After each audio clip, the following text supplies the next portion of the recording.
Oui, ça marche. Alors, des suites, des aventures de Caroline dans le Morvan. Donc ça fait bientôt 2 semaines que j'ai acheté cette ferme. Alors là cet après-midi j'ai eu un rendez-vous avec des gens du parc du Morvan pour savoir si j'ai droit à des aides ou pas pour l'isolation thermique, les travaux de modification, de rénovation et d'isolation. Je suis un peu fatiguée parce que j'y suis restée 1h30. On a beaucoup parlé et il y avait du wifi, il y avait... Bon, bref. Je suis un peu sortie de là, le cerveau tout frit. Donc, moi j'y allais surtout en pensant à mes fenêtres. Le simple vitrage, ça laisse passer quand même pas mal le bruit de la route. Et donc on m'a dit oui, mais bon, les fenêtres, le gain thermique, le gain énergétique, c'est pas avec des fenêtres double vitrage qu'on va faire grand chose. Il faut isoler le toit, isoler le mur nord, il faut faire ceci, cela. Alors, pluie d'informations.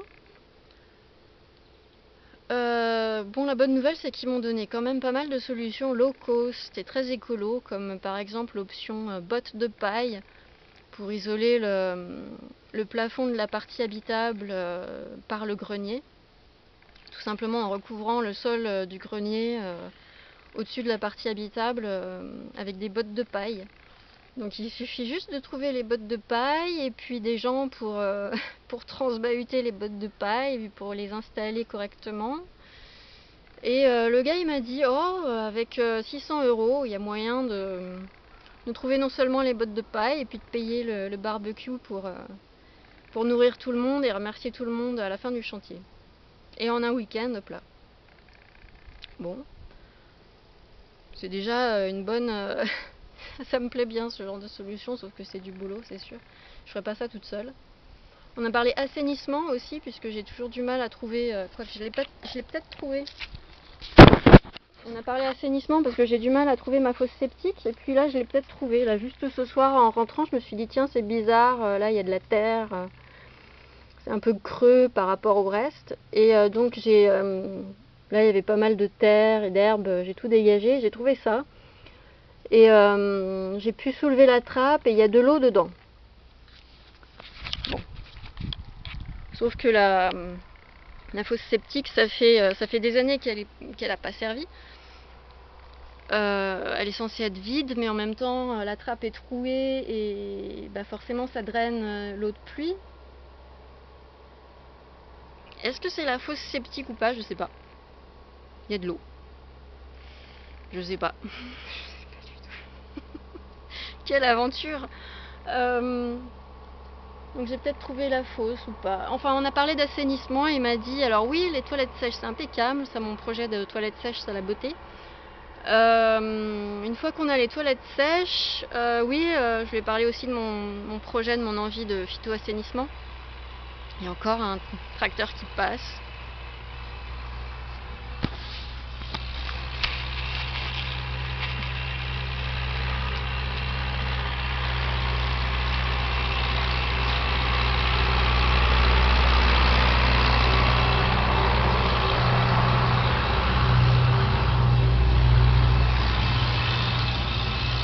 Je vous mets le paysage pendant que le tracteur passe parce que sinon c'est pas la peine.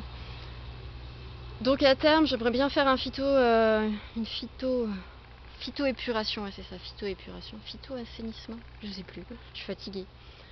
Il y avait du wifi, j'ai le cerveau free. Et le gars m'a expliqué qu'une fois qu'on a pas, une fois qu'on a que les eaux grises à traiter en fait, ce qui sort de l'évier, du lavabo, de la baignoire et de la machine à laver, il n'y a pas besoin de tant d'espace que ça, on peut le faire soi-même. Il suffit juste d'avoir les conseils et l'aval du SCAMP. Voilà, c'est le service qui s'occupe de l'assainissement sur le secteur. Et ils peuvent donner leur aval pour voilà, une phyto-épuration, phyto-assainissement fait maison. Ça c'est cool. Surtout que le terrain s'y prêterait sûrement assez bien.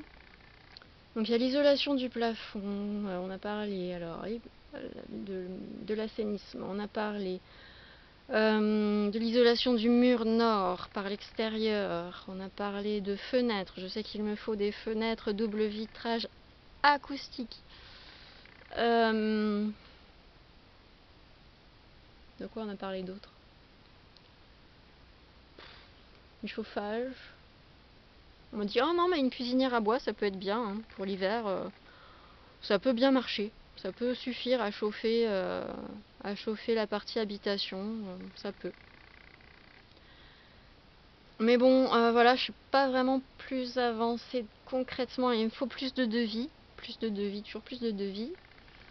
Je sais toujours pas exactement comment remplir le dossier, il faudra que je les recontacte.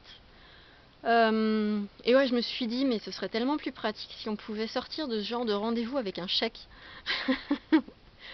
On va grosso modo avoir besoin de faire ceci, cela. Ça va grosso modo coûter tant.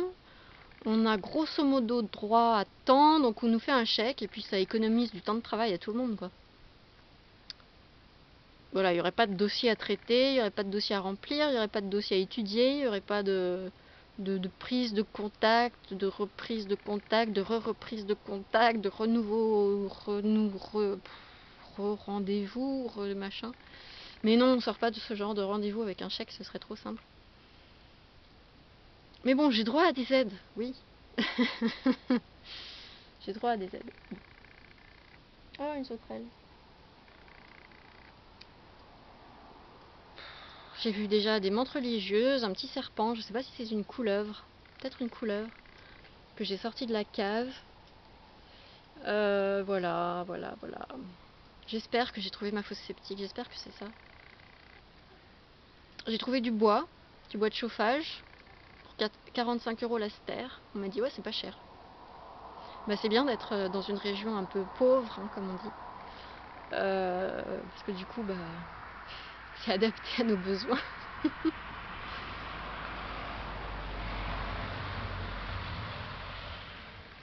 Les gens ils passent un peu vite quand même. Voilà. Le couvreur est passé hier aussi. Il m'a dit ah ça pourra peut-être bien coûter un peu moins cher que ce que je vous avais dit. Les travaux de consolidation de 2 ou 3 bouts de poutre. Ouais c'est cool. Ça c'est la bonne nouvelle. Mais bon, il faut encore que j'appelle des artisans pour demander davantage de devis. On est fin septembre. J'aimerais bien avoir mes fenêtres pour, je sais pas moi, mon anniversaire en décembre, ça serait bien.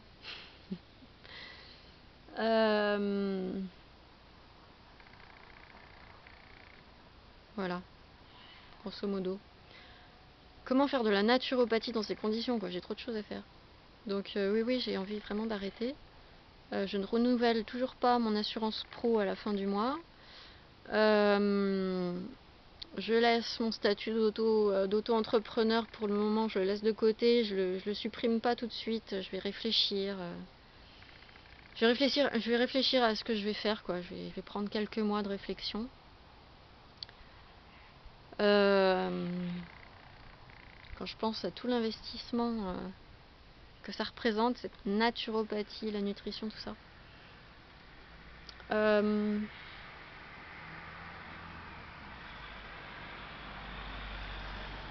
C'est l'heure de pointe.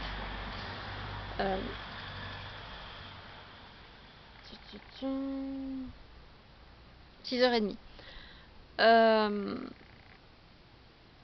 Oui, tout ça pour ça, la naturopathie. Les 10 000 € de formation pour 3 ans de 3 ans de formation, 10 000 €. Des centaines d'heures passées à lire, à réfléchir, à écouter des conférences sur YouTube, des reportages, des documentaires.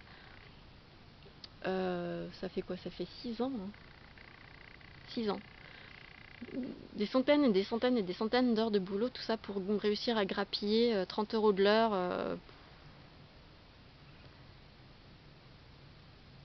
6 consultations par an. mais what the fuck. Tout ça pour ça, mais ça saoule, hein, vraiment. En fait, ça saoule. c'est sûr que ça donne un petit peu envie de tout envoyer à volo, parce que mais tout ça pour ça, quoi. Autant les donner les conseils, hein. Vraiment, tout ça pour ça, c'est sûr que autant les donner. Hein. Mais ça fait mal au cul quand même, pardon pour le langage, mais de se faire traiter ensuite de charlatan quand on voit la masse de travail que ça représente. Et ensuite, t'as 15 personnes qui te disent « Ouais, mais si, tu devrais continuer ». Quand tu postes une vidéo parce que tu dis que tu vas arrêter, t'as 15 personnes qui te disent qu'il faudrait continuer, mais pourquoi? Je veux dire, financièrement, ça rapporte rien. Moi, évidemment que je vais continuer à apprendre et à... Voilà, mais chercher à en faire un revenu, mais vraiment, les gens... je suis fatiguée. Voilà, donc... bref, ça va faire trop long, après je vais mettre 3 heures à charger la vidéo. Bonne soirée, bonne journée, ce que vous voulez. À bientôt.